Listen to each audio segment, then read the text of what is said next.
The Sunday night opener had overtime in it, but just barely.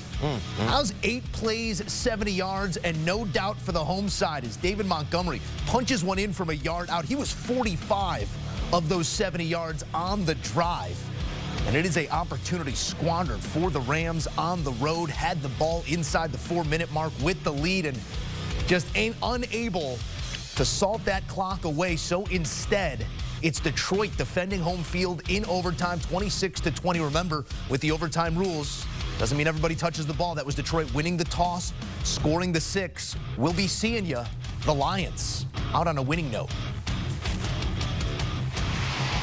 Joe Musso in studio alongside the 2-time Super Bowl champ Bryant McFadden. B-Mac, a lot to get to here, but let's work backwards and start with that drive. David Montgomery, throughout the game, had moments, but not the momentum we saw in overtime. Do you think that was, I don't want to say a strategic approach by Dan Campbell, but recognizing the fresh legs and going to them? There you have it, fresh legs, because leading up to the last moments in the fourth quarters offensively for Detroit, it was Jahmyr Gibbs in the backfield. He was getting the opportunities, running the football, and of course in the passing game as well. And then when we saw an extra period available, that's where you saw the battling ram in the ball game, the bell cow and David Montgomery. And you talked about what he did. I mean, he had, what, 40-plus yards in that overtime drive that led to a game-winning walk-off touchdown. And just look at the momentum he had going into the end zone. He wasn't going to be denied. Came downhill. That was a Detroit Lion-ish drive. Oh, yeah. Run, run, run.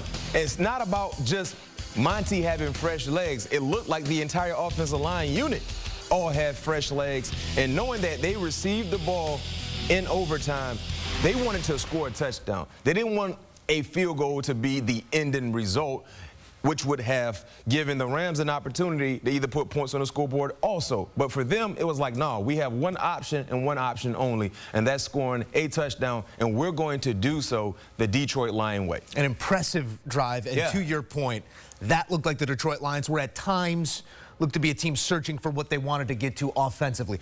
We know what the LA Rams are going to be offensively under Sean McVay. It's going to be pass to set up the run, but this felt a little bit out of whack on this day. 23 rushes to 49 passes, and it really came to light in those final 4 minutes when they were unable to salt away the clock. Now, you do run the ball with Kyren Williams, and he goes out of bounds, but a couple pass attempts that did stop this clock late in this game. Play clock and game management is usually the knock on the other sideline when we talk about these two teams. What did you make of Sean McVay's handling of the final 4 minutes? I felt like Sean McVay was pressing. Yes, Detroit had a lead, but it wasn't like it was a double-digit lead. You know, coming out of halftime, you talk about being down 7 points, 10-3 was the halftime score.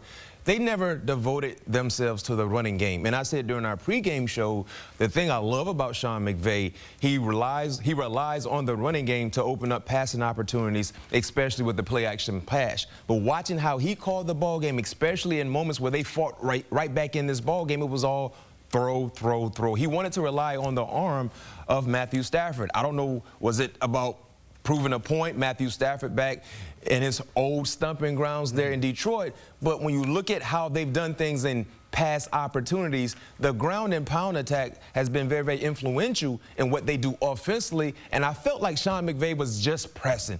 To your point, that last drive, you want to make sure you work as much clock as possible with all intent trying to get positive yards to be able to get into scoring range. They were pressing. They left too much time on the clock that led to a game-time field goal for the Detroit Lions that led to a walk-off game-winning touchdown by the Detroit Lions in OT. Felt like there were a ton of strands we could pull at coming out of this game. The reemergence of Cooper Kupp with his running mate in Puka Nacua going down looked like the Cooper Kupp of nearly Triple Crown lore that we saw a couple years ago. The interior of that LA team.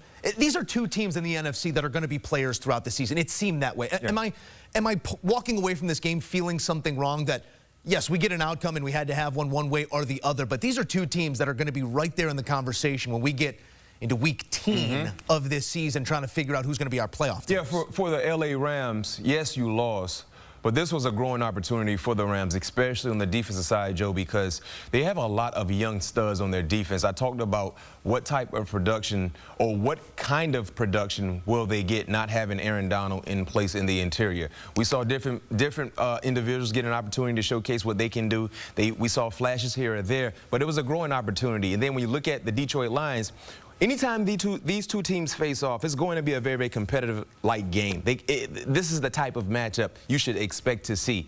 But for Detroit, you didn't have your best effort. Most importantly, you won.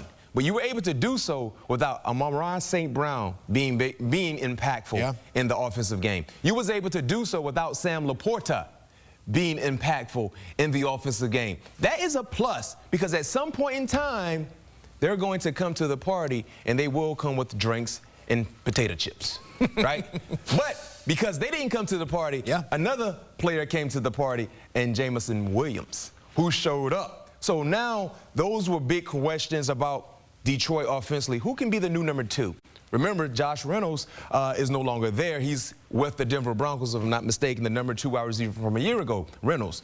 Now, Jameson is here. He's healthy, and that speed that he showcased while playing for Alabama is still there, is still in place, and he can be that impactful splash-like player for this offense, especially when you have other guys like Sam Laporta and Amon-Ra St. Brown. There are 1,000-yard receivers on that offense. Just can't get all 1,000 in week 1. A slow start there for Amon-Ra St. Brown, but a start in the win column for Detroit as we take a look at the side-by-side of these two quarterbacks. And letters matter, W's and L's, not numbers, but when you take a look at them, 317 for Staff, now his 9th week 1 performance with 300+ yards, sustained greatness in the passing game for Stafford.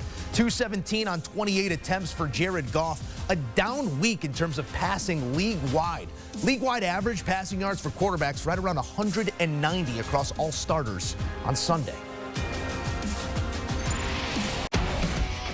Back on CBS Sports HQ, taking a look again at the numbers from these QBs, both a touchdown and an interception, similar passer rating, more yards on the Stafford side of the conversation, but it's going to come with nearly 50 attempts, and it comes in a loss. Jared Goff and the Lions in the win column early. Conversation continues here following this Sunday nighter, Mac, and yes, sir. I can't help but look at some of the numbers coming out of this game. And then you look at the holistic approach of it all, and LA's last 2 games have both been in that building and have both come in losses. As you're trying to stack yourself up across an entire season in the NFC, these two being hopefuls, does that start to live in the back of your head that if we got to go there again, we've been there twice recently and it hasn't gone our way? No question. I think that's why games like tonight, they matter when you talk about being in the same conference, because you don't know how a game in week 1 or week 2, week 3 will play a major part when it comes to playoffs. You know what I mean? So seeing how Detroit, they've been able to find a way to win the last 2 recent matchups against the Rams is something that could be concerning moving forward if these 2 teams were to face off again in the same stadium there in Detroit. But most importantly for me, I think the difference between these 2 teams, Detroit has more experience on the defensive side, and they're more balanced on offense. You know, and we didn't really see Sean McVay try to establish that balance with the running game. But in overtime, we saw Detroit devote themselves to the running game.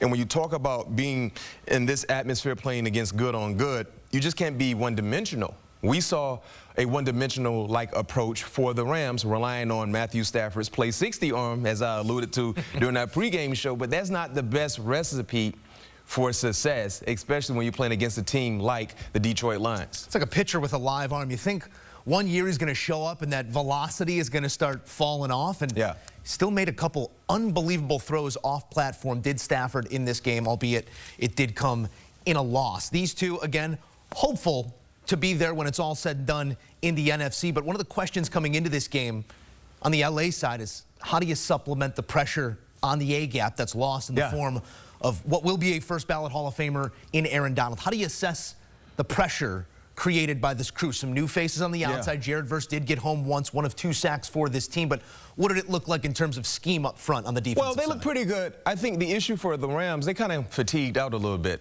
When you talk about playing this first ball game, and that has been the case throughout the NFL week 1 with a lot of starters. You know, not in football shape. You didn't really play a lot in preseason, so you're trying to get things going within the flow of the ball game. But in the latter moments of this ball game, we saw the Rams, defensively speaking, kind of fatigue out a little bit, and we saw the Detroit Lions exploit those opportunities when it came to one team looking a little tired, the other team having energy. But I think the Rams, they're going to be okay. Yeah. You know what I mean? When you talk about this is a team that has been able to do more with less over the last 2 seasons. Heck, outside of Aaron Donald, most people couldn't name another defender on the defensive side. But that team made plays and got into the playoffs. I expect the same thing, even though Coach Raheem is no longer there. They have a new coaching regime on the defensive side. The mentality is still there, just like their head coach, Sean McVay. They're going to be okay. They need to get healthy, most importantly, and stay healthy, but I think they're going to be okay. They played against one of the best teams, let's keep it real, in the NFC, and they took them down to the wire with a lot of young dudes making their first NFL game on the road, and they didn't waver, they just didn't have enough to get it done. They're going to win a lot of games, but here's the tip. Stay out of overtime. Now 1-4 in OT under McVay. Numbers are the numbers. Yeah. They come away with a loss here in Detroit on Sunday night.